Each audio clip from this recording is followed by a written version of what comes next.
오늘 말씀은 에레미야해가 3장 19절에서 39절입니다. 어느 북쪽이는 지하철에 아이들과 아빠가 탔습니다. 아이들은 신이 났죠. 마치 지하철이 그들의 놀이터라도 되는 양 승객 손잡이에 매달려 환성을 지르며 신나게 놉니다. 지하철 승객들은 짜증이 났죠. 천방지축 떠드는 아이 때문에 정신이 사나웠습니다. 드디어 보다 못한 나이 드신 승객이 한 소리 합니다. 저 애들도 문제지만 더 큰 문제는 부모야. 요즘 너무 자식들을 오냐오냐 마냥 받아주니 저렇게 버릇없는 애들이 된 거야. 부모가 문제라니까. 세상이 어떻게 돌아가고 이러는지 모르겠어. 그 아이 아빠 들으라고 한 말이었죠. 그들 아빠는 지금까지 그냥 내버려 두었으니 말입니다.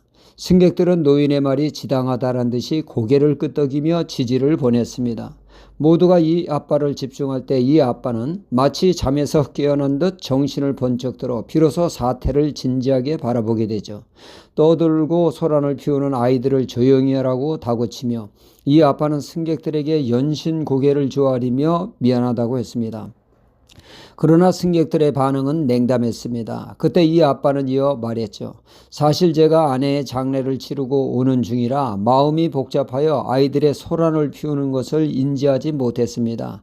저의 불참을 다시금 용서를 빈다고 하자 바른 소리한 노인으로부터 승객들의 태도가 완전 달라졌습니다. 이마살을 찌푸리던 그들이 이제는 진지한 표정으로 바뀌어 우리가 너무 상대의 속사정도 모르고 비난을 했구나 하며 분위기가 숙연해졌고 아이들의 소란은 더 이상 문제가 되지 않았다고 합니다. 어떻게 분노하던 사람들이 진지하게 그 아빠를 이해하게 되었습니까? 그것은 바로 생각의 초점이 바뀌었기 때문입니다. 내 입장에서 아이들을 바라볼 때와 상대 아빠의 입장에서 바라본 아이들은 전혀 문제가 되지 않았던 것이죠. 충분히 이해가 가가도 남았다는 것입니다. 얼마나 상심이 깊을까? 그 마음을 얼마든지 공감할 수 있었던 것입니다. 우리의 삶과 신앙생활에 있어 초점은 무엇보다 중요하죠. 어디에 초점을 맞추느냐에 따라서 같은 상황임에도 불구하고 하늘과 땅 차이만큼이나 엄청난 차이를 보이게 되어집니다. 예수님이 하루는 사역을 마치시고 제자들로 하여금 먼저 건너편으로 가라 하셨죠. 제자들이 탄 배는 거친 풍랑으로 혼쭐이 납니다. 그때 주님이 무리를 걸어오셨죠. 가뜩이나 풍랑으로 초죽음이 된 제자들에게 유령이 나타난 것처럼 그들은 두려워하게 되었습니다. 그때 주님은 내니 두려워 말라 하셨고 나서기 좋아하는 베드로는 제안하기를 진짜 주님이시거든 나로 하여금 주님과 같이 무리를 걷게 해달라고 했죠. 그때 주님은 오라 하셨고 베드로가 주님께 초점을 맞춰 발을 디딜 때 무리를 걷는 기적의 역사를 맛보게 되었습니다. 그는 무리를 걷는 기적의 사나이가 되었죠.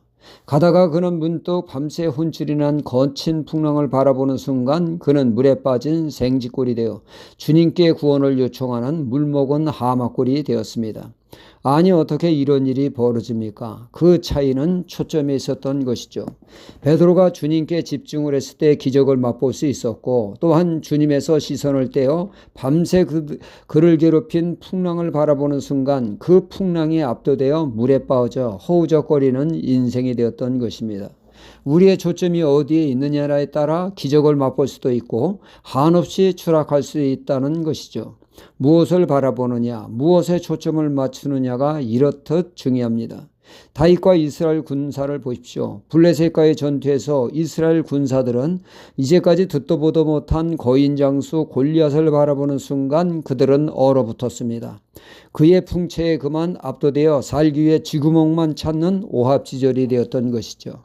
그때 아버지의 심부름으로 형들의 생사를 확인코자 온 소년 목동 다윗이 혜성같이 나타나게 되었습니다. 다윗은 거인 장수 골리앗을 보고 눈 하나 깜짝이지 않고 오히려 큰 소리를 칩니다. 골리앗은 나의 상대가 되지 않는다고 한 수 아래로 봅니다. 이스라엘군과 다윗의 차이는 무엇입니까? 초점의 차이였죠. 이스라엘군은 거인 골리앗에 초점을 맞추었고 다윗은 전능하신 하나님께 초점을 맞추었던 것입니다. 하나님께 초점을 맞췄을 때 어린 소년이 거인을 때려잡는 기적이 일어난 것입니다. 오늘 말씀의 에레미야 선지자는 최악의 현실을 바라볼 때 한숨이 터져 나왔고 그 입에서는 탄식이 흘러나왔으며 억장이 무너졌습니다. 그런 그가 현실에서 눈을 떼어 하나님께 초점을 맞추는 순간 놀라운 일이 벌어졌습니다. 낙심이 소망으로 바뀌었다고 20절과 21절에 고백을 하고 있습니다. 더 이상 그는 눈물을 흘리지 않았으며 소망을 노래하게 되었습니다. 초점이 바뀌니까 어둠은 사라지고 찬란한 빛이 비추어와 영혼이 새롭게 되었고 모든 것이 은혜로 보이게 되었던 것입니다. 초점이 현실에서 주께로 향할 때 놀라운 반전이 일어납니다. 우리의 초점을 주님께 향하게 하시는 성령님의 역사로 절망 중에서 벗어나 소망을 노래하는 우리가 되어야겠습니다. 할렐루야.